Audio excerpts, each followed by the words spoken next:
صحیح مسلم میں جو طلاق کی حدیث ہے کہ 3 طلاقوں کو رسول اللہ صلی اللہ علیہ وسلم کے زمانے میں، اسی طرح سیدنا ابوبکر صدیق رضی اللہ تعالیٰ عنہ کے زمانے میں، اور اسی طرح سیدنا عمر فاروق رضی اللہ تعالیٰ عنہ کے عہد خلافت میں، ان کے دور خلافت میں شروع کے 2 سالوں تک 3 طلاقوں کو ایک سمجھا جاتا تھا۔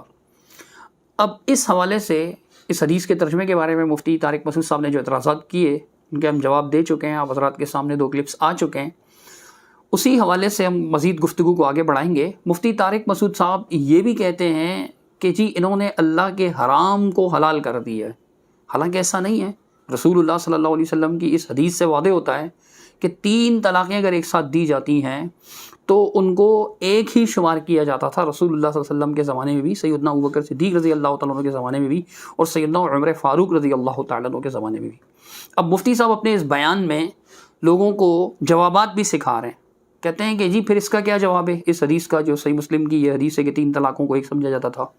تو پھر وہ جواب بھی سمجھا رہے ہیں، پھر جواب کا جواب بھی بتا رہے ہیں۔ آپ ذرا سنیے مفتی صاحب کی یہ بات۔ اس حدیث کا جواب کیا ہے؟ اس کا جواب بہت آسان ہے، اس کا بالکل وہی جواب ہے جو جابر بن عبداللہ رضی اللہ تعالیٰ عنہ کی حدیث کا جواب ہے کہ ہم نبی صلی اللہ علیہ وسلم کے دور میں متع کو حلال سمجھتے تھے۔ سمجھتے ہو؟ ابو بکر کے دور میں بھی متع کو ہم حلال سمجھتے تھے۔ تو ہم اہل حدیث حضرات سے کہتے ہیں کہ آپ اس حدیث کی بیس پہ متع کو حلال قرار نہیں دیتے، اور جواب یہ دیتے ہو کہ یہ جابر بن عبداللہ خود سمجھتے تھے، نبی بولو نہیں سمجھتے تھے، بلکہ نبی سے اس کے خلاف فتویٰ ثابت ہے۔ اگر آپ نے مفتی صاحب کا بیان توجہ سے سنا تو بہت اچھی بات ہے، اگر نہیں تو دوبارہ توجہ سے سنیے۔ مفتی صاحب اپنے اس بیان میں یہ فرما رہے ہیں کہ جی اہل حدیث جو یہ صحیح مسلم کی حدیث پیش کرتے ہیں سیدنا عبداللہ ابن عباس سے مروی رضی اللہ تعالیٰ عنہ کہ رسول اللہ صلی اللہ علیہ وسلم کے زمانے میں، اسی طرح سیدنا ابوبکر کے زمانے میں، اسی طرح سیدنا عمر رضی اللہ تعالیٰ عنہ کے دور خلافت کے ابتدائی 2 سالوں تک 3 طلاقوں کو ایک سمجھا جاتا تھا، اس کا بڑا آسان جواب ہے۔ وہ جواب کیا انہوں نے دیا،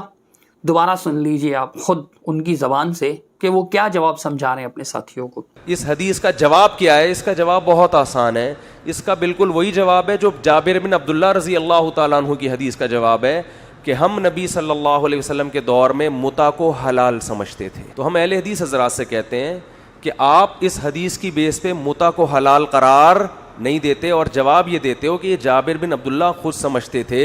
نبی بولو نہیں سمجھتے تھے۔ جی ان کا جواب یہ ہے کہ جی ہم ان سے کہتے ہیں کہ سیدنا جابر بن عبداللہ رضی اللہ تعالیٰ عنہ سے جو حدیث مروی ہے کہ نبی کریم صلی اللہ علیہ وسلم کے زمانے میں اور ابوبکر صدیق رضی اللہ تعالیٰ عنہ کے زمانے میں ہم متع کیا کرتے تھے، تو اس بیس پر آپ متع کو حلال کیوں قرار نہیں دیتے؟ مفتی صاحب کہتے ہیں ہم اہل حدیث سے یہ سوال پوچھتے ہیں۔ اس کا جواب بھی مفتی صاحب نے خود بیان فرمایا، ایسا نہیں ہے، جو کلپ ہم چلا چکے ہیں اس میں آ چکا ہے، لیکن آپ دوبارہ سنیے، اس کا جواب بھی مفتی طارق مسعود صاحب خود ارشاد فرما چکے ہیں کہ اہل حدیث کا کیا جواب ہوتا ہے، سنیے۔ جواب یہ دیتے ہو کہ یہ جابر بن عبداللہ خود سمجھتے تھے، نبی بولو نہیں سمجھتے تھے، بلکہ نبی سے اس کے خلاف فتویٰ ثابت ہے۔ اب خیر یہ بات تو مفتی صاحب کو معلوم ہے کہ اہل حدیث اس کا یہ جواب دیتے ہیں کہ جی رسول اللہ صلی اللہ علیہ وسلم نے متع سے منع فرما دیا تھا خود اپنی حیات طیبہ میں، چونکہ سیدنا جابر رضی اللہ تعالیٰ عنہ کو اس کے نسخ کا علم نہیں تھا، اس لیے انہوں نے یہ بات بیان فرما دی، اور اس کے لیے بھی صحیح مسلم میں یہ حدیثیں موجود ہیں۔ مثال کے طور پہ مفتی صاحب کو تو معلوم ہوں گی، عامۃ الناس کی اطلاع کے لیے میں یہ حدیثیں پیش کر رہا ہوں۔ اب دیکھیے پہلی حدیث سیدنا ایاس ابن سلمہ رحمہ اللہ سے، وہ اپنے والد ایاس رضی اللہ عنہ سے بیان کرتے ہیں کہ قال رخص رسول اللہ صلی اللہ علیہ وسلم اعما اوتاس فی المتعۃ ثلاثا ثم نہا عنہا، کہ نبی مکرم صلی اللہ علیہ وسلم نے اوتاس کے سال، یعنی جس سال غزوہ اوتاس ہوا اس سال ہمیں متع کی اجازت دی 3 بار، پھر آپ صلی اللہ علیہ وسلم نے اس سے منع فرما دیا۔ صحیح مسلم میں یہ پہلی حدیث ہے، اسکین ہم ساتھ لگا دیں گے انشاءاللہ۔ اسی طرح انہی کی یہ حدیث ہے، انہوں نے کہا تھا کہ من کان عنده شیء من هذه النساء التي يتمتع فليخل سبيلها، یعنی جن کسی کے پاس بھی متع کے حوالے سے، متع کے تعلق سے کوئی عورت اب بھی رہ گئی ہے تو وہ اس کا راستہ چھوڑ دے، یعنی اسے چھوڑ دے۔ دوسری حدیث جو ہے وہ سیدنا صبرہ بن معبد الجہنی رضی اللہ تعالیٰ سے مروی صحیح مسلم شریف میں ہی وہ بیان فرماتے ہیں کہ رسول اللہ صلی اللہ علیہ وسلم کے ساتھ تھے تو اللہ کے رسول صلی اللہ علیہ وسلم نے ارشاد فرمایا یا ایھا الناس انی قد کنت اذنت لکم فی الاستمتاع من النساء، پہلے میں نے تمہیں عورتوں سے متاع کی اجازت دی تھی، فمن کان عنده منہن شیء فلیخل سبیلہ، جس کسی کے پاس بھی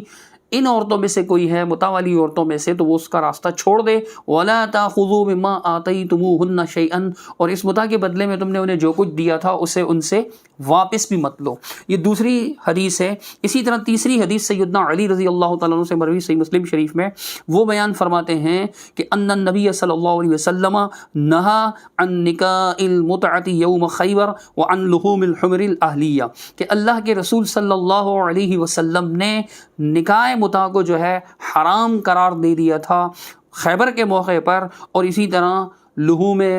پالتو گدوں کے جو گوشت ہیں ان کے گدے کے گوشت کو بھی اللہ کے رسول صلی اللہ علیہ وسلم نے حرام قرار دے دیا تھا جنگ خیبر کے موقع پر۔ اسی طرح صبرہ بن معبد الجہنی رضی اللہ تعالیٰ عنہ سے جو روایت مروی ہے سیدنا صبرہ رضی اللہ تعالیٰ عنہ سے، وہ بیان فرماتے ہیں کہ رسول اللہ صلی اللہ علیہ وسلم نے اس کے بارے میں فرمایا کہ الا انہا حرام من یومکم ھذا الی یوم القیامہ، خبردار ہو جاؤ، آگاہ ہو جاؤ، باخبر ہو جاؤ کہ یہ نکاح متاع جو ہے یہ حرام ہے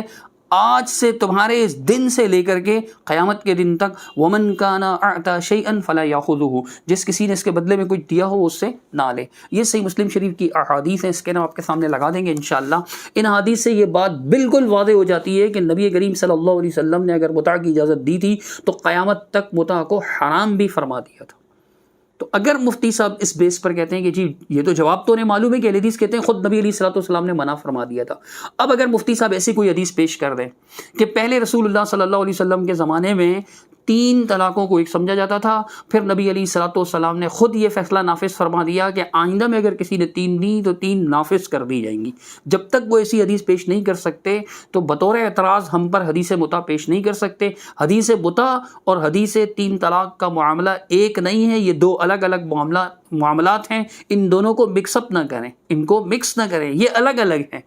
حدیث طلاق کا معاملہ الگ ہے اور حدیث متاع کا معاملہ الگ ہے۔ اللہ تعالیٰ سمجھنے کی توفیق عطا فرمائے۔